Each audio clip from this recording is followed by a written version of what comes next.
Assalamu alaikum. So today we had some excitement over here, I guess. As most of you know, my husband and I were Mormon before we became reverted to Muslim. You know my story. I was born into the Muslim faith, but I was never raised in it. So when I was 16, I discovered the Mormon Church, and at 18, I was baptized. In and out over the years. Anyway, got to this point today.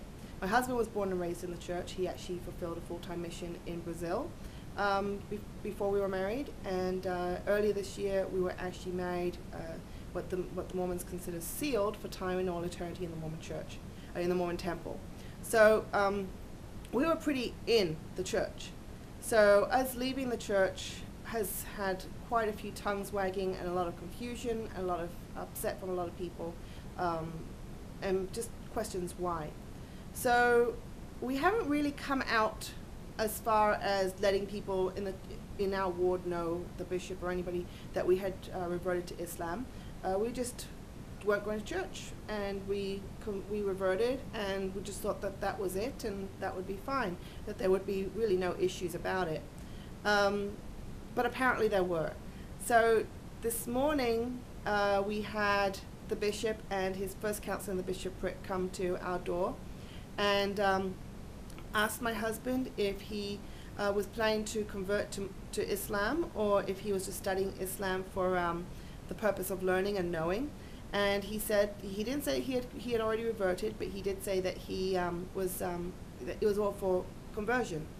At which point he was then asked for both of us to surrender our temple recommends, which is a piece of paper, a little document card, if you would, that you present when you enter into the Mormon temples. And I won't get into all the details of Mormon temples. Just look it up, and they can tell you. You'll find anywhere on the internet what goes on in the temples. But it's a lot of sacred work there that goes on. And you have to be what they consider a member in good standing to have this recommend. You go through two interview processes to get the recommend, with a bunch of questions that you have to answer truthfully. So I, at the time, thought it was kind of funny that they would want to do that. What's the big deal? Why we have to surrender them? It has a barcode on it, so the barcode can just be deleted. And we've actually been told that that's why there's a barcode on it, so that we can't go into the temple. We didn't want to go into the temple anymore. There was no point for us. But anyway, so I said I would surrender them. I told my husband, stay inside. I will go outside. I'll surrender it. So I did. I gave to them. We had some issues over the years with this particular bishop, and dealing with him. He's a very nice man. Just a lot of misunderstanding. I don't want to say anything about him, because he is a very nice man. There's just there's a lot of misunderstanding and communication between the parties. So I'll leave it at that. But my whole thing was, and then I was asked. So this is what my whole thing comes to, is that I was asked for my husband and I to now write a letter to him requesting that our names be removed from the church records. And this is where my issue comes in, because if this was truly the true church, why do we need to have records? Why does it matter? What does it matter if we have a piece of paper that gives our name, our membership record number, our place of birth, etc., etc., etc.? Why should it matter? Isn't it between me and God? When I reverted to Islam, I did it here on YouTube. There was no records, there was no paper, I didn't sign anything. When my husband did it, he did it at the masjid. There was no paperwork, there was nothing he signed, nothing. It's between us and God. And so this is where I've got the issue as far as that goes. I wish everyone the best of luck. I wish everyone peace in their life. I have no animosity. I understand why they did it. I just thought it was kind of strange that they would. Like that's such a huge deal. It's all right.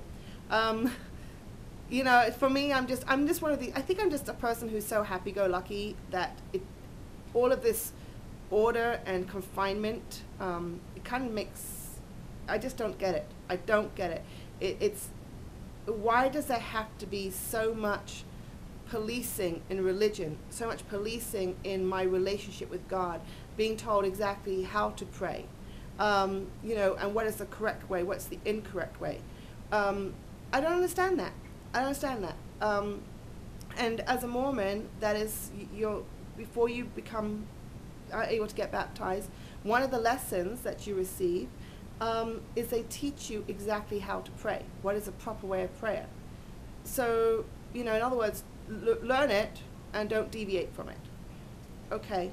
I pray in my own way. You know, yes, I do my 5 prayers daily, but I also do my own prayers, and I'm praying constantly. I don't have to be told how to pray or anything like that. So, for me, I feel that this was done in a way to kind of humiliate us into maybe wanting to chase back after them, or just to make us feel like crap. I don't know. But anyway, it's done, and to be honest with you, I feel it's kind of funny because I feel like this weight has been completely lifted off me. I feel for the first time that I can truly be who I want to be. I truly be who I am without having to be 2 separate people or wearing a mask. Which when I was in the church, I always felt like I had to be 2 separate people. When I was around people from the church, I had to be this really happy, what we call Molly Mormon.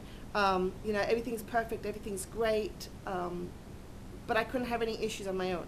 So when I went through issues, I had issues with people in the church who had issues with me having issues. Go figure. So it's done, and now we are 100% bona fide Muslims. Wish the Mormon Church all the best of luck, you know, with everything. I have no hard feelings towards anyone. God bless them, and, you know, that's life. Assalamu alaikum.